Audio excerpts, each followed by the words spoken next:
সম্মানিত দর্শক মণ্ডলী, আসসালামু আলাইকুম। লোগো ডিজাইন টিউটোরিয়ালে আপনাদের স্বাগত জানাচ্ছি।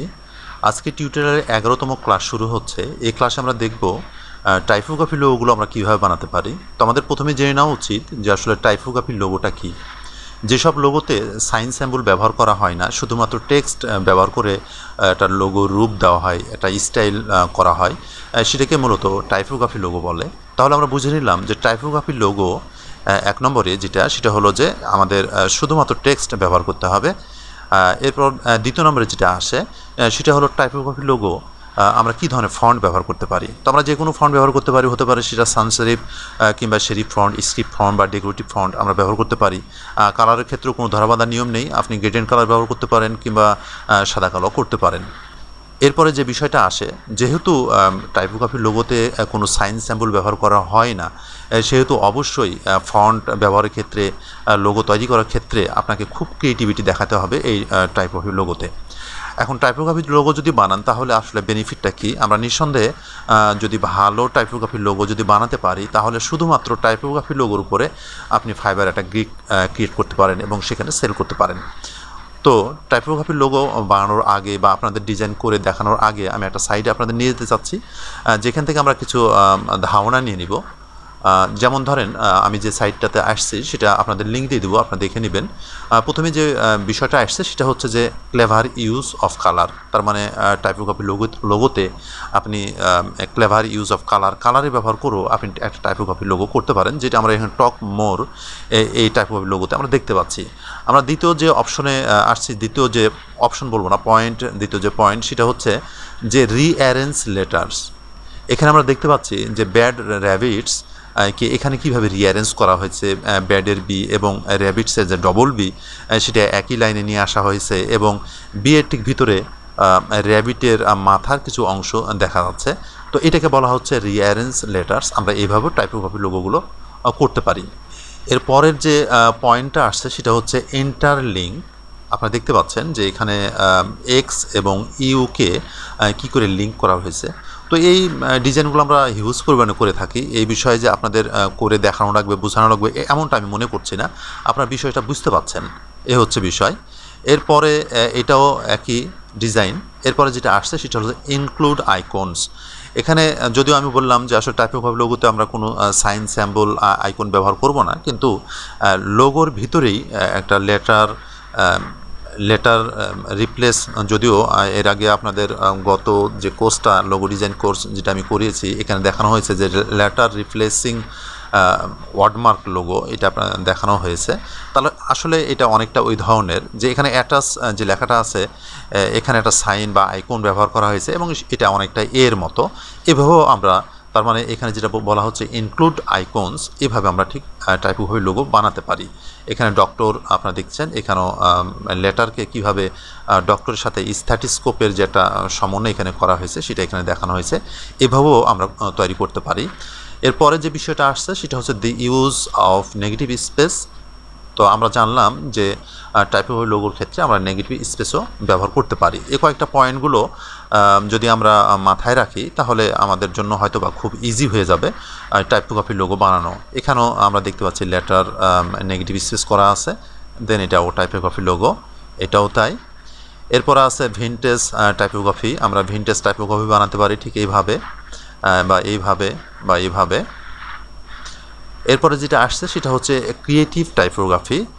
যদিও এখানে অ্যানিমেশন করা আছে, আমাদের অ্যানিমেশনের দরকার নাই। ঠিক এই ধরনের লুক ডিজাইন যদি আমরা বানাতে পারি তাহলে সেটাই হবে ক্রিয়েটিভ টাইপোগ্রাফি। তো আমি যেটা মনে করছি এগুলো সবই আপনারা পারেন।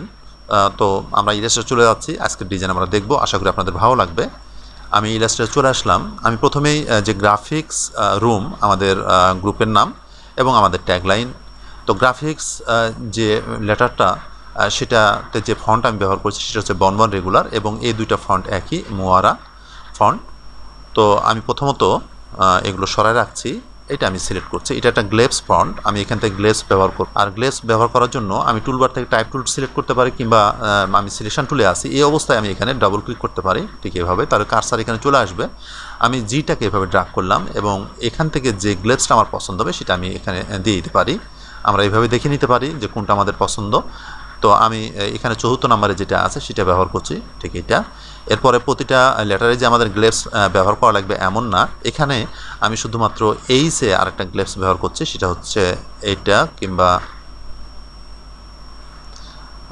এটাও হতে পারে, আমি এটা ব্যবহার করলাম।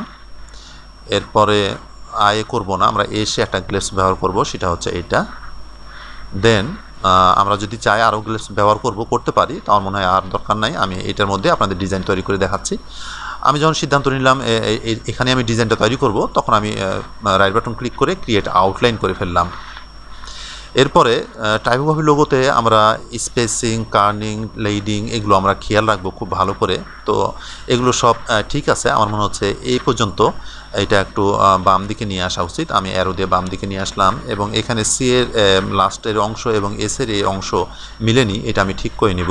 আমি কন্ট্রোল প্লাস করে জুম ইন করে নিলাম ঠিক এইভাবে, এবং এইটা আমি এখানে মিলাই নিচ্ছি। আমি স্পেস কন্ট্রোল জেড হচ্ছে না, আমি বরঞ্চ মাউস দিয়ে এটা ঠিক করে নিতে যাচ্ছি। এখন অনেকটা ভালো লাগছে। ঠিক এই এরপর আমি যেটা করতে চাচ্ছি সেটা হচ্ছে যে জি এর যে এই অংশ এবং এইচের এই অংশটা আমি অ্যাড করে দিতে যাচ্ছি, এবং অ্যাড করার আগে যেটা করব সেটা হলো এখানে আমি একটা গ্যাপ রাখতে যাচ্ছি। আর এই গ্যাপ তৈরি করার জন্য আমি টুলবার থেকে ইরেজার টুলটা সিলেক্ট করলাম। সিলেক্ট করার পরে আমি কন্ট্রোল প্লাস করে জুম ইন করে নিলাম, যাতে আমাদের কাজ করতে সুবিধা হয়। এখান থেকে আমি ইরেজ করে দিলাম, যদিও এখানে এবড়ো থেবড়ো হয়ে আছে, এগুলো আমরা পরে ঠিক করে নেব।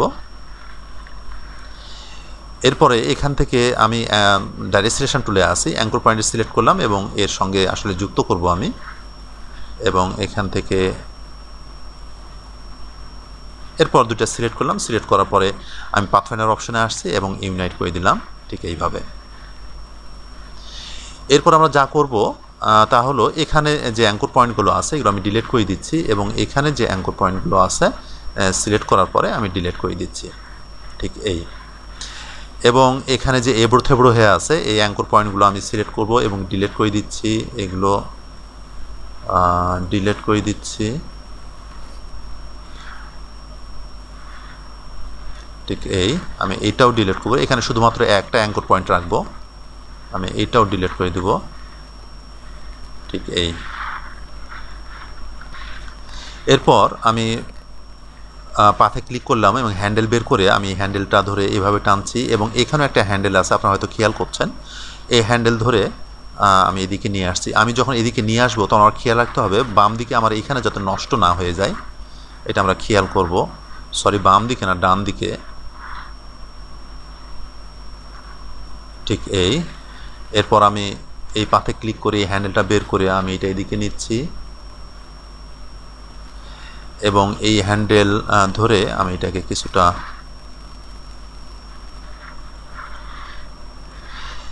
এরপরে আমরা হ্যান্ডেলগুলো দিয়ে এখন এখানে আসলে কী ধরনের শেপ আমি তৈরি করতে চাই সেটা তৈরি করে ফেলবো। তো এটা আমি এই হ্যান্ডেলটা উপরে নিয়ে যাচ্ছি এবং এই হ্যান্ডেল ধরে আমি কিছুটা নিচে নামাচ্ছি, কন্ট্রোল জেড করছি। আমাদের কিছুটা সমন্বয় এর সঙ্গে রাখা উচিত, কাজে আমি শিফট চেপে ধরে যদি এভাবে নিয়ে আসি দেখি কেমন লাগে। কন্ট্রোল জেড করছি।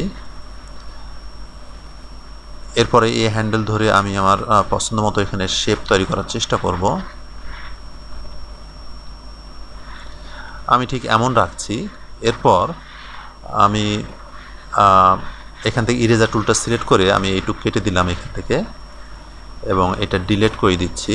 আসলে আমি যেটা করব সেটা হলো এখানে যে আমাদের ট্যাগলাইন আছে ব্র্যান্ড ইউর সেলফ, আমরা ঠিক এখানে দিব।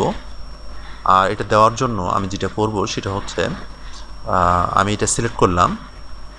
সিলেক্ট করার পরে আমি অবজেক্টে যাচ্ছি, অবজেক্টে পাথ এবং অফসেট পাথ, এখানে আমি পিভি চেক মার্ক করছি। আমি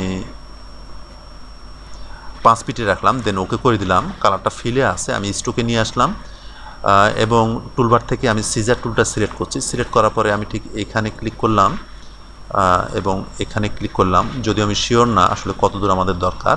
এরপরে আমি এই অংশটা ডিলিট করে দিচ্ছি ঠিক এইভাবে, এবং এটাও সিলেক্ট করছি এবং ডিলিট করে দিচ্ছি।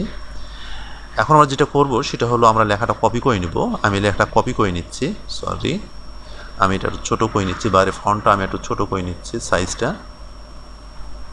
দেন আমি কপি করে নিলাম বা কাট করে নিলাম, কন্ট্রোল এক্স করলাম, কাট করলাম। এরপরে আমি টুলবার থেকে টাইপ টুলের এই অপশনে এসে টাইপ অন এ পাথ টুল আমি এটা সিলেক্ট করছি। সিলেক্ট করার পরে এরপর ক্লিক করছি। সরি এটা হচ্ছে না, না হওয়ার কারণটা হচ্ছে আমি সিলেকশন টুলে গেলাম, এটা সিলেক্ট করলাম। সিলেক্ট করার পরে আমি রাইট বাটন ক্লিক করে রিলিজ কম্পাউন্ড পাথ এখানে আমি ক্লিক করব। দেন আমি টাইপ অন এ পাথ টুল এটা সিলেক্ট করলাম এবং এর উপরে ক্লিক করলাম। এরপর আমি যে কন্ট্রোল এক্স করেছি আমাদের ট্যাগলাইন, সেটা কন্ট্রোল ভি করে দিলাম, কন্ট্রোল ভি। এরপর আমি সিলেকশন টুলে চলে গেলাম, আমাদের টেক্সট সাইজটা আমি কমাই দিচ্ছি, তাহলে সবগুলো আমরা দেখতে পাবো। এরপরে এখানে বামে যে হ্যান্ডেলটা দেখতে পাচ্ছি এটা একবারে বামে নিয়ে চলে আসলাম এবং এদিকে ডানে আছে। এরপর যেটা করব সেটা হলো আমি ফন্টের সাইজটা কিছুটা বাড়াই নিব আমাদের পছন্দ মতো।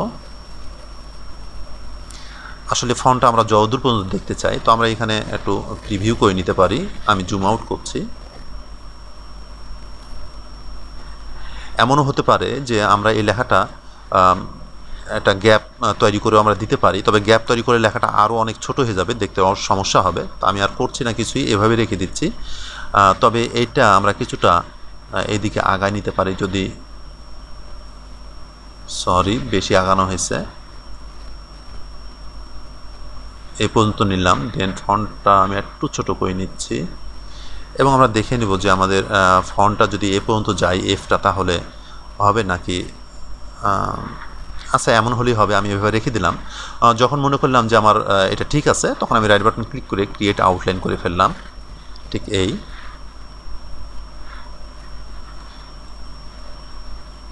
এরপর আমি ডাইরেক্ট সিলেকশন টুল সিলেক্ট করলাম। সিলেক্ট করার পরে আমাদের হতে পারতো যে লেখাটা আর একটু উপরে নিয়ে আসলে হয়তো বা ভালো লাগতো, তো যা হোক আমি আর কিছুই করছি না। আমি এটা ঠিক এই সাইডে নিয়ে আসলাম এবং এখানে যে অ্যাঙ্কর পয়েন্টগুলো আছে এগুলো আমি সিলেক্ট করে ডিলিট করে দিলাম। দেন এখান থেকে আমি হ্যান্ডেল বের করলাম। আমার এদিকে একটা হ্যান্ডেলের দরকার, যেহেতু হ্যান্ডেল নাই সেহেতু আমি এখান থেকে অ্যাঙ্কর পয়েন্ট টুলটা সিলেক্ট করলাম। সিলেক্ট করার পরে এর উপর পাতের উপর ঠিক ড্রাগ করে আমি টেনে নিলাম, তাতে এখানে একটা হ্যান্ডেল বের হলো। আমি হ্যান্ডেলটা ধরে এখানে একটা ডিজাইন তৈরি করার চেষ্টা করব।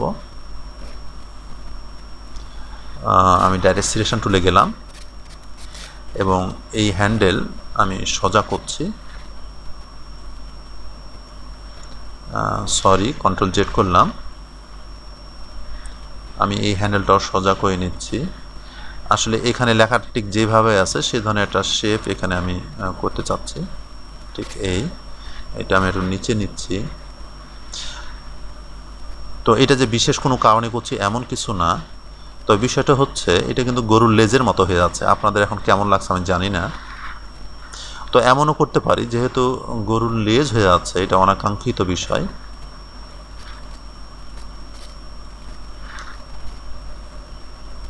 আমরা যদি এটাকে যেহেতু গ্রাফিক্সের বিষয়, এটাকে তুলি হিসাবে যদি ব্যবহার করতে পারি, আচ্ছা লেজ মনে হোক, আমরা এটাকে মনে করব যে আমরা আসলে তুলি এখানে ড্র করলাম, তাহলেই হলো।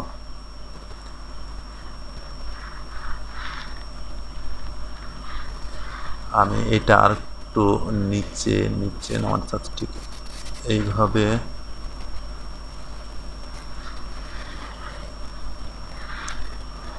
আমি এটা এইভাবে রেখে দিলাম, আমি আর কিছুই করব না, ঠিক আছে।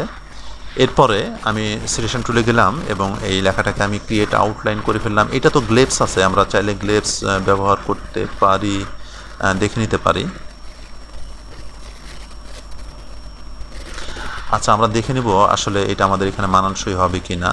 আমি এটা ছোট করে এখানে ব্যবহার করব, ভালো লাগতে পারে। যা হোক আমাদের তো অপশন থাকলো, এটা আমি রেখে দিলাম। আমি এটা ক্রিয়েট আউটলাইন করে ফেলছি। এরপর আমি ডাইরেক্ট সিলেকশন টুল দিয়ে আমি এই অ্যাঙ্কর পয়েন্ট সিলেক্ট করে আমি এটা এদিকে নিয়ে আসলাম। এবং এই অ্যাঙ্কর পয়েন্ট আমি ডিলিট করে দিচ্ছি।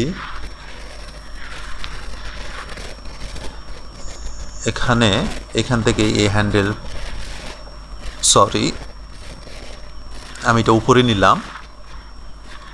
এরপরে আমি ডাইরেক্ট সিলেকশন টুলে আসি, আমি কিবোর্ড থেকে অল্ট কি চেপে ধরলাম, দেন আমি এটাকে এদিকে ঘুরাই নিচ্ছি এবং এটা এদিকে।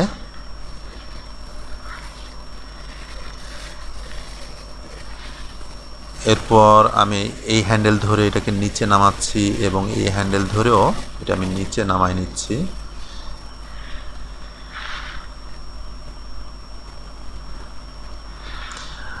আমি ডাইরেক্ট সিলেকশন টুল দিয়ে এই অ্যাঙ্কর পয়েন্ট সিলেক্ট করে আসলে এটা কত দূরে আমি নিতে চাই আমি ঠিকভাবে নিব এটা। দেন আমি হ্যান্ডেল ধরে শেপটা ঠিক করার চেষ্টা করব।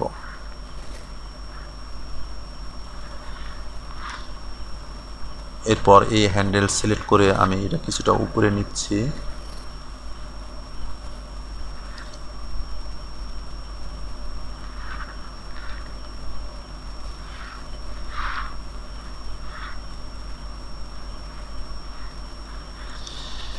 হ্যাঁ, এখানে এমনও হতে পারে যে আমরা এখানে এটা ডিলিট করে ফেলতে পারি। আমি ইরেজার টুলটা সিলেক্ট করলাম, সিলেক্ট করার পরে আমি এখান থেকে ডিলিট করে দিলাম। দেন এই অ্যাঙ্কর পয়েন্টগুলো আমি ডিলিট করে দিচ্ছি। এই অ্যাঙ্কর পয়েন্টগুলো আমি ডিলিট করে দিলাম এবং এইটা আমি অ্যারেঞ্জ এখান থেকে করবো না, আমি ঠিক এখান থেকে, সরি, এই অ্যাঙ্কর পয়েন্টও ডিলিট করে দেবো। আমি এটা অ্যারেঞ্জ করব ঠিক এখান থেকে। আমাদের হ্যান্ডেল, এখানে হ্যান্ডেল নাই, এক্ষেত্রে আমরা যা করব তা হলো অ্যাঙ্কর পয়েন্ট টুলটা সিলেক্ট করছি এবং এখানে ক্লিক করে আমি হ্যান্ডেল বের করে নিচ্ছি, ঠিক এই। এরপরে আমি ডাইরেক্ট সিলেকশন টুলে চলে গেলাম এবং এই হ্যান্ডেল ধরে আমি এই শেপটা ঠিক করার চেষ্টা করব। আমি এটা আর একটু টেনে নিচ্ছি উপরের দিকে, মানে এখানে অনেকটা চিকন থাকবে এবং অসার থাকবে ঠিক এখানে, বা কন্ট্রোল জেড করছি, এটা হলে না ভালো লাগছে না, আমি এটা আর চিকনই করবো বরঞ্চ, ঠিক এই।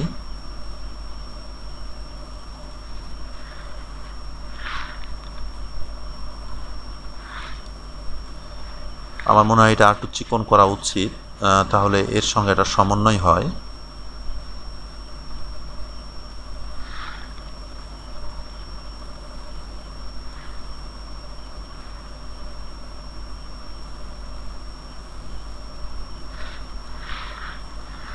আমি এদিকে আর একটু ঠিক করে নিচ্ছি,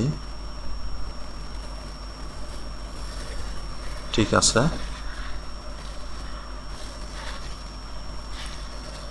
আমি এই পর্যন্তই রাখছি। আর এখানে আমি এই অ্যাঙ্কর পয়েন্টটা ডিলিট করে দিচ্ছি, কন্ট্রোল প্লাস করে নিই। এখানে দুইটা অ্যাঙ্কর পয়েন্ট আছে, আমি এটা ডিলিট করে দিচ্ছি এবং এটা সিলেক্ট করে আমি এখানে রাউন্ডেড করে দিচ্ছি, তাতে এমন হবে। তাহলে আমাদের ডিজাইনটা এই দাঁড়ালো।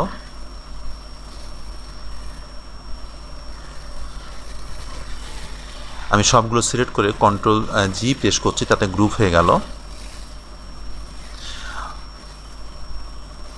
তো আমি এই পর্যন্ত রাখতে চাচ্ছি, আমি আর নাড়াচাড়া করতে চাচ্ছি না, এমনিতে সময় অনেক চলে গেছে। তো বন্ধুরা, আপনারা দেখলেন যে একটা টাইপোগ্রাফি লোগো কীভাবে বানানো যায়, তার কিছু ব্যবহার এখানে দেখলেন এবং সাইডে থেকে আপনাদের কিছু ধারণা দিয়েছি। আশা করি বিষয়টা আপনাদের ক্লিয়ার হয়েছে। সামনের টিউটোরিয়াল পর্যন্ত আপনারা ভালো থাকেন, সুস্থ থাকেন এই কামনা করছি। আসসালামু আলাইকুম।